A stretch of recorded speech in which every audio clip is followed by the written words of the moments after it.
بسم اللہ الرحمن الرحیم۔ اسلام سے پہلے دنیا کے مختلف ممالک میں عورت کو اپنے بنیادی حقوق سے بالکل محروم رکھا جاتا تھا۔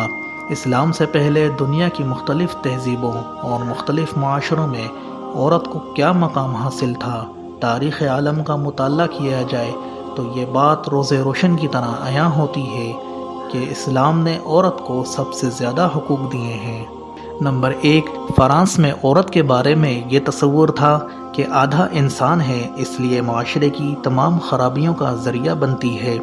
نمبر 2، چین میں عورت کے بارے میں یہ تصور تھا کہ اس میں شیطانی روح ہوتی ہے، لہٰذا یہ برائیوں کی طرف انسان کو دعوت دیتی ہے۔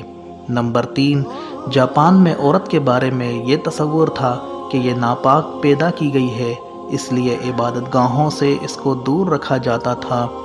نمبر 4، ہندوازم میں جس عورت کا خاوند مر جاتا تو اس کو معاشرے میں زندہ رہنے کے قابل نہیں سمجھا جاتا تھا، اس لیے ضروری تھا کہ وہ اپنے خاوند کی لاش کے ساتھ زندہ جل کر اپنے آپ کو ختم کر لے۔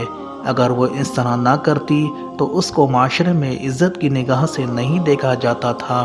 عیسائی دنیا میں عورت کو معرفت الہی کے راستے میں رکاوٹ سمجھا جاتا تھا۔ عورتوں کو تعلیم دی جاتی تھی کہ کنواری رہ کر زندگی گزاریں، جبکہ مرد راہب بن کر رہنا اعزاز سمجھتے تھے۔ نمبر 6، جزیرہ عرب میں بیٹی کا پیدا ہونا شرمندگی سمجھا جاتا تھا، لہٰذا ماں باپ خود اپنے ہاتھوں سے بیٹی کو زندہ درگور کر دیا کرتے تھے۔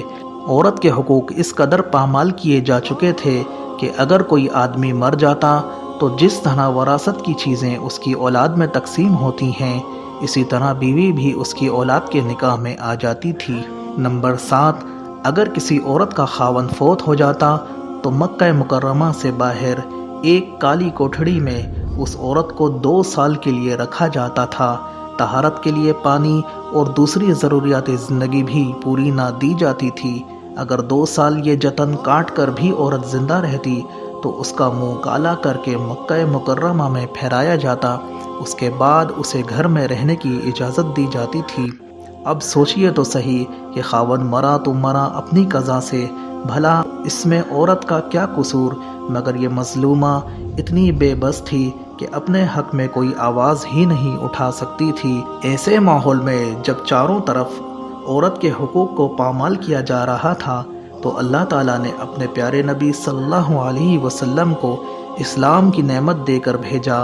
آپ صلی اللہ علیہ وسلم دنیا میں تشریف لائے اور آپ صلی اللہ علیہ وسلم نے آ کر عورت کے مقام کو نکھارا اور بتلایا کہ اے لوگوں، اگر یہ بیٹی ہے تو تمہاری عزت ہے، اور اگر بہن ہے تو تمہاری ناموس ہے، اگر بیوی ہے تو زندگی کی ساتھی ہے، اور اگر ماں ہے تو اس کے قدموں میں تمہاری جنت ہے۔